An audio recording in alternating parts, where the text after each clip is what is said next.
दोस्तों नमस्कार, स्वागत है एक बार फिर से आज की बड़ी और ताजा खबरों में। आपको बता दें कि किसान मोर्चा का बड़ा ऐलान, दिल्ली के अस्पतालों में बांटेगा खाने के पैकेट और जरूरी सामान। वहीं दिल्ली हाई कोर्ट में याचिका दाखिल, पश्चिम बंगाल चुनाव प्रचार में जुटे नेताओं को करें होम क्वारंटीन। वहीं हाई कोर्ट की फटकार के बाद हरकत में आया चुनाव आयोग, 2 मई को विजय जुलूस निकालने पर लगाई रोक। वहीं भाजपा ने विजय जुलूस पर रोक लगाने के चुनाव आयोग के फैसले का किया स्वागत। वहीं खत्म हुआ बंगाल में प्रचार, अब 8वें चरण के मतदान और 2 मई की मतगणना का सबको इंतजार। वहीं मुख्यमंत्री ममता बनर्जी ने की बंगाल में तैनात केंद्रीय बलों को वापस भेजने की मांग। वहीं गृह मंत्री का बड़ा दावा, बोले चुनावी राज्यों में सबसे बाद में आई कोरोना वायरस की नई लहर। वहीं बंगाल चुनाव में कोरोना प्रोटोकॉल तोड़ने वाले नेताओं के खिलाफ दर्ज हो मुकदमा, दिल्ली हाई कोर्ट में याचिका दाखिल। वहीं मद्रास हाई कोर्ट की फटकार के बाद बोले जेपी नड्डा, चुनाव कराना निर्वाचन आयोग की संवैधानिक बाध्यता। वहीं मद्रास हाई कोर्ट का बड़ा आदेश, 1 और 2 मई को देश के इन 2 राज्यों में लगे लॉकडाउन। वहीं कोरोना की दूसरी लहर के बीच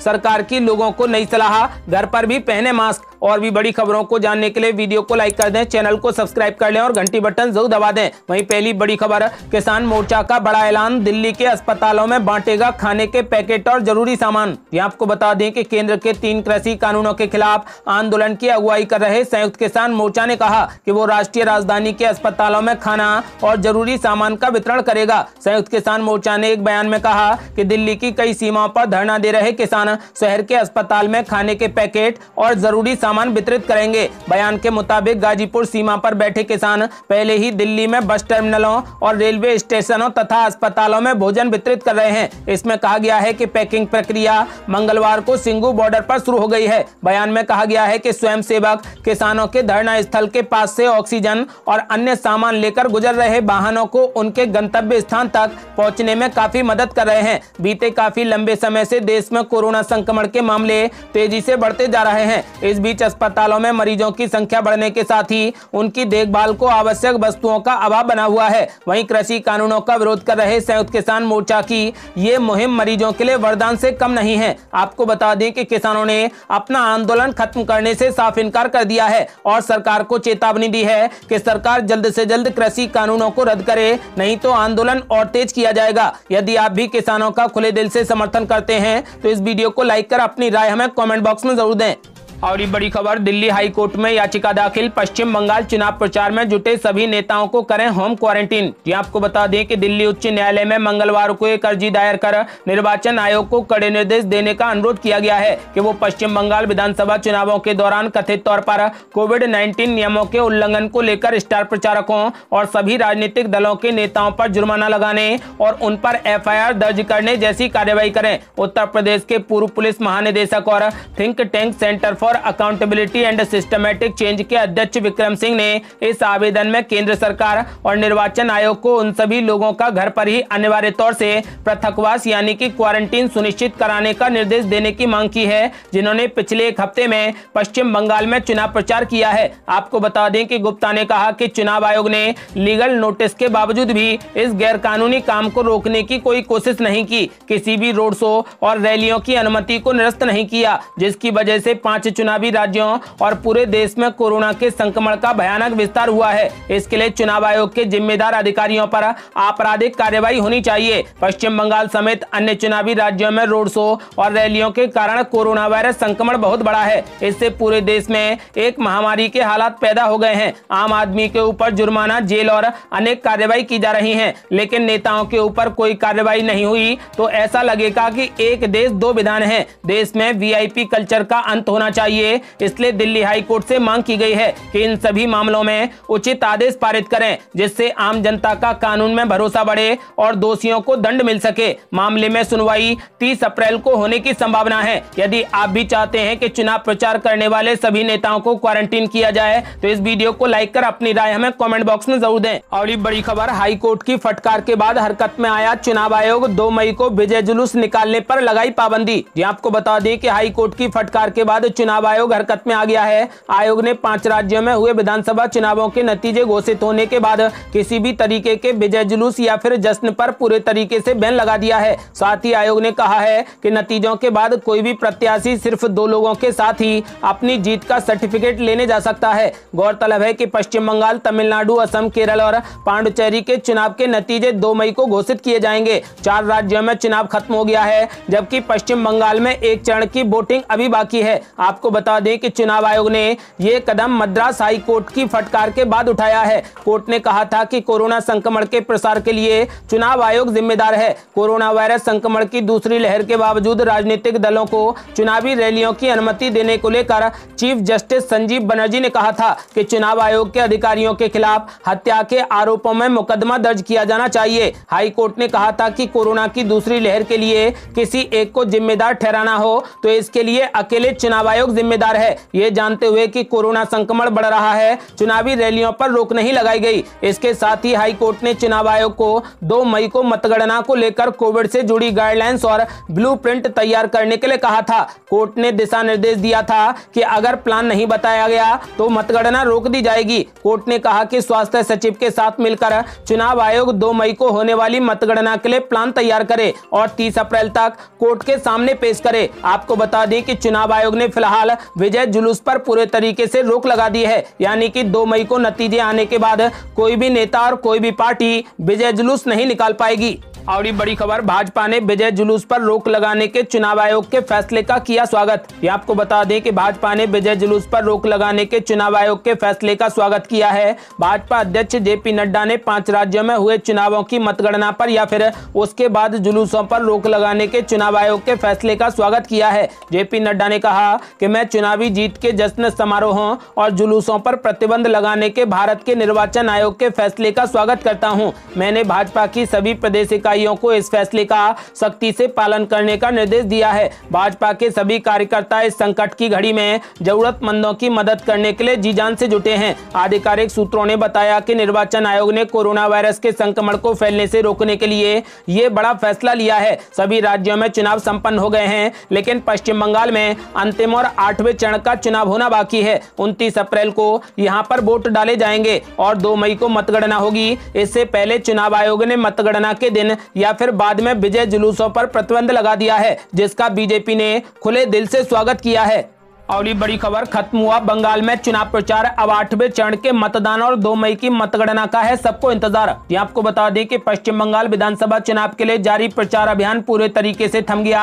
अपने कैंपेन में बीजेपी और तृणमूल कांग्रेस दोनों ने दावा किया है कि 2 मई को उनकी ही जीत होगी। आपका क्या मानना है? इस बार पश्चिम बंगाल में टीएमसी फिर से सरकार बनाएगी या बीजेपी अपना झंडा गाड़ेगी? अपनी राय हमें वीडियो लाइक कर कमेंट बॉक्स में जरूर दें। आपको बता दें कि दोनों ही पार्टियों ने 200 सीटों से ज्यादा जीतने का ऐलान किया है। पश्चिम बंगाल विधानसभा में 294 सीटें हैं और प्रचार के अंतिम दिन दोनों पार्टी प्रमुखों जेपी नड्डा और ममता बनर्जी ने एक दूसरे पर तगड़ा निशाना साधा है। मुख्यमंत्री ममता बनर्जी ने स्पष्ट कर दिया है कि उनकी पार्टी 200 से अधिक सीटों पर जीत हासिल करेगी, जबकि भाजपा मात्र 70 सीटों से ज्यादा नहीं जीत पाएगी। वहीं जेपी नड्डा ने कहा कि उनकी पार्टी पहले ही मतदान के 6ठे चरण तक बहुमत के निशान 148 सीटों को पार कर चुकी है और जब तक सभी 8 चरणों के मतदान होंगे तब तक इसमें और संख्या जुड़ेगी। उन्होंने कहा कि लोगों ने भाजपा में विश्वास जताया है। भाजपा के राष्ट्रीय अध्यक्ष जेपी नड्डा ने कहा कि हम वो पार्टी नहीं है जो ये कहें कि अगर हम जीते तो राजा हैं और हार गए तो ईवीएम को दोष दें। मुख्यमंत्री ममता बनर्जी के चेहरे पर हार दिखाई दे रही है और उन्हें याद रखना चाहिए कि जब वो चुनाव जीती हैं तो उन्होंने चुनाव आयोग को कभी दोषी नहीं ठहराया, लेकिन वो हारने वाले खिलाड़ी की तरह हैं जो पहले ही अंपायर पर आरोप लगा रही हैं। दूसरी ओर ममता बनर्जी ने कहा कि चुनाव आयोग चुनावों में भाजपा का मुखपत्र बन गया था। मुख्यमंत्री ने दावा किया है कि उन्हें और उनकी पार्टी को विपक्ष की तरह माना जाता था, जिसे वो नहीं भूलेंगी। मुख्यमंत्री ने कहा कि वे बंगाल की रीढ़ को तोड़ना चाहते हैं, क्योंकि वो जानते हैं कि अगर बंगाल बचता है तो हम जीतते हैं तो पूरा भारत भाजपा के खिलाफ एक साथ आएगा। आपको बता दें कि ममता बनर्जी ने चुनाव आयोग और बीजेपी की साठगांठ का ऐलान किया है और दोनों ही पार्टियों ने एक दूसरे पर तंज कसते हुए 200 से ज्यादा सीटें जीतने का दावा किया है। और ये बड़ी खबर, पश्चिम बंगाल की मुख्यमंत्री ममता बनर्जी ने की बंगाल में तैनात केंद्रीय बलों को तुरंत वापस भेजने की मांग। जी आपको बता दें कि चुनावी राज्य पश्चिम बंगाल में कोरोना के बढ़ते मामलों के बीच पश्चिम बंगाल की मुख्यमंत्री ममता बनर्जी ने चुनाव आयोग को निशाने पर ले लिया है। तृणमूल अध्यक्ष ममता बनर्जी ने मद्रास हाई कोर्ट की टिप्पणी का स्वागत किया है, जिसमें कोर्ट ने कहा है कि चुनाव आयोग चुनाव के दौरान कोरोना के मामले बढ़ने की जिम्मेदारी से नहीं बच सकता है। ममता बनर्जी ने केंद्रीय बलों को बंगाल में कोरोना फैलाने में शामिल बताते हुए चुनाव के अंतिम चरण से पहले उन्हें तुरंत वापस भेजने की मांग की है। उत्तर कोलकाता में पार्टी प्रत्याशियों और कार्यकर्ताओं के साथ बैठक में ममता बनर्जी ने कहा कि वो मद्रास हाई कोर्ट के फैसले का स्वागत करती हैं, जिसमें साफ कहा गया है कि चुनाव आयोग अपनी जिम्मेदारियों से नहीं बच सकता है। राज्य में मौजूदा समय में कोरोना की स्थिति के लिए नरेंद्र मोदी और चुनाव आयोग जिम्मेदार हैं। उन्होंने कहा कि मेरा अनुरोध है कि कोरोना से प्रभावित इस राज्य में मौजूद 2 लाख केंद्रीय बलों को तुरंत हटा दिया जाए, जो यहाँ स्कूल कॉलेजों में डेरा डालकर कोविड प्रबंधन के कार्यों में बाधा डाल रहे हैं। उन्होंने कहा कि उनमें से 75% से ज्यादा संक्रमित हो सकते हैं। कृपया उन्हें अंतिम चरण में वापस ले लिया जाए। आपको बता दें कि चुनाव आयोग से ममता बनर्जी ने केंद्रीय बलों को तुरंत हटाने की मांग की है। और ये बड़ी खबर, मद्रास हाई कोर्ट की कड़ी फटकार के बाद बोले जेपी नड्डा, चुनाव कराना निर्वाचन आयोग की संवैधानिक बाध्यता। जी आपको बता दें कि बीजेपी अध्यक्ष जेपी नड्डा ने कहा कि चुनाव कराना निर्वाचन आयोग की संवैधानिक बाध्यता है, जो उसे पूरा करना होता है। उनका ये बयान मद्रास हाई कोर्ट की उस टिप्पणी के चंद घंटे बाद आया है, जिसमें कोर्ट ने कोविड-19 संबंधी दिशा निर्देशों के उल्लंघन के लिए चुनाव आयोग की कटु आलोचना की है। पश्चिम बंगाल विधानसभा चुनाव के 8वें चरण के तहत बृहस्पतिवार को होने वाले मतदान से पहले प्रचार अभियान की समाप्ति करते हुए जेपी नड्डा ने एक संवाददाता सम्मेलन में कहा कि बीजेपी ने निर्वाचन आयोग के सभी दिशा निर्देशों और स्वास्थ्य संबंधी प्रोटोकॉल का पालन किया है। बीजेपी अध्यक्ष जेपी नड्डा ने किसी का नाम लिए बगैर कहा कि चुनाव कराना निर्वाचन आयोग की संवैधानिक बाध्यता है, जो उसे पूरा करना होता है। चाहे कोई संस्था हो या फिर संस्था में बैठे हुए लोग हों, उनको वाक्यों और शब्दों की मर्यादा का ध्यान रखना चाहिए। आपको बता दें कि बीजेपी अध्यक्ष जेपी नड्डा ने चुनाव आयोग का बचाव करते हुए कहा कि चुनाव कराना निर्वाचन आयोग की संवैधानिक बाध्यता है। और ये बड़ी खबर, मद्रास हाई कोर्ट का आदेश, 1 और 2 मई को देश के इन 2 राज्यों में लगे लॉकडाउन। ये आपको बता दें कि तमिलनाडु और पांडुचेरी में हाल ही में विधानसभा चुनाव के लिए वोट डाले गए। 2 मई को मतों की गिनती की जाएगी। इस बीच मद्रास हाई कोर्ट ने कोरोना के मामलों में वृद्धि को रोकने के लिए इन दोनों राज्यों की सरकारों को 1 और 2 मई को लॉकडाउन का सुझाव दिया है। अदालत ने कहा कि केवल गिनती और आपातकालीन सेवाओं के लिए आवश्यक वाहनों की अनुमति दी जा सकती है। हाई कोर्ट ने कहा कि वोटों की गिनती की तुलना में सार्वजनिक स्वास्थ्य अधिक महत्वपूर्ण है। इस प्रक्रिया में देरी हो सकती है या फिर स्थगित भी हो सकती है, लेकिन सार्वजनिक स्वास्थ्य में समझौता नहीं किया जाना चाहिए। आपको बता दें कि फिलहाल 2 राज्यों तमिलनाडु और पांडुचेरी में 2 दिन का लॉकडाउन लगाया जा सकता है। और ये बड़ी खबर, कोरोना की दूसरी लहर के बीच सरकार की लोगों को नई सलाह, कहा घर पर भी पहने मास्क। ये आपको बता दें कि भारत में कोरोना वायरस का प्रकोप बढ़ता जा रहा है। पिछले 24 घंटे में कोरोना वायरस के 3,23,000 नए मामले सामने आए हैं। कोरोना वायरस के बढ़ते मामलों के बीच सरकार ने कहा कि अब ऐसा समय आ गया है जब लोगों को घर के भीतर भी मास्क पहनकर रहना चाहिए। इसके साथ साथ मेहमानों को अपने घर पर नहीं बुलाना चाहिए। नीति आयोग के सदस्य डॉक्टर वी.के. पाल ने कहा। मीडिया से बात करते हुए उन्होंने सुझाव दिया है कि यदि घर में कोई भी संक्रमित व्यक्ति है तो उसे मास्क पहनना ही चाहिए, ताकि घर के अन्य लोग उसके कारण संक्रमित न हो जाएं। उन्होंने कहा कि बल्कि मैं तो ये कहूंगा कि अब समय आ गया है कि हम सामान्य तौर पर भी घर के भीतर मास्क पहनना शुरू कर दें। हम घर के बाहर मास्क लगाने के बारे में बात करते थे, लेकिन संक्रमण जिस तरीके से फैलता जा रहा है उसे देखते हुए यदि हम घर के भीतर किसी के भी पास बैठे हैं तो भी हम मास्क पहने। पॉल ने कहा कि यदि घर में कोई संक्रमित व्यक्ति है तो उस व्यक्ति को और घर में रह रहे अन्य लोगों को भी मास्क लगाना चाहिए तथा संक्रमित व्यक्ति को अलग कमरे में रखना चाहिए। आपको बता दें कि डॉक्टर और सरकार ने नई सलाह देते हुए घर पर भी मास्क पहनने को अनिवार्य किए जाने की सलाह दी है। अगली बड़ी खबर, सुप्रीम कोर्ट ने कोरोना को लेकर केंद्र सरकार से पूछे कई सवाल, कहा राष्ट्रीय समस्या के दौरान हम चुप नहीं बैठ सकते हैं। ये आपको बता दें कि देश में कोरोना की स्थिति पर सुनवाई करते हुए सुप्रीम कोर्ट ने कहा कि वो इस राष्ट्रीय समस्या के दौरान मूक दर्शक बनकर नहीं बैठ सकता है। मामले पर स्वतः संज्ञान लेकर सुनवाई कर रहे सुप्रीम कोर्ट ने कहा कि इस समस्या से निपटने के लिए राष्ट्रीय स्तर पर किए जा रहे प्रयासों में समन्वय स्थापित करने के लिए कोर्ट अपनी भूमिका निभाएगा। Justice D Y Chandrachud, L Nageswara Rao और एस रविंद्र भाट की बेंच ने यह साफ कर दिया है कि हाई कोर्ट में चल रही सुनवाई पर रोक नहीं है। जजों ने कहा कि हाई कोर्ट अपने राज्य की स्थानीय परिस्थितियों के हिसाब से सुनवाई करने में अधिक सक्षम है, लेकिन कुछ बातें राज्यों के दायरे से बाहर की हैं। सुप्रीम कोर्ट उन्हीं बातों पर समन्वय बनाने की कोशिश कर रहा है। बेंच के सदस्य जस्टिस रविंद्र भाट ने कहा कि जो केंद्रीय संसाधन हैं, जैसे सेना, अर्धसैनिक बल, रेलवे, उनका इस्तेमाल सरकार कैसे कर रही है। हमारा यह सवाल भी है कि वैक्सीन की अलग अलग कीमत क्यों सामने आ रही है।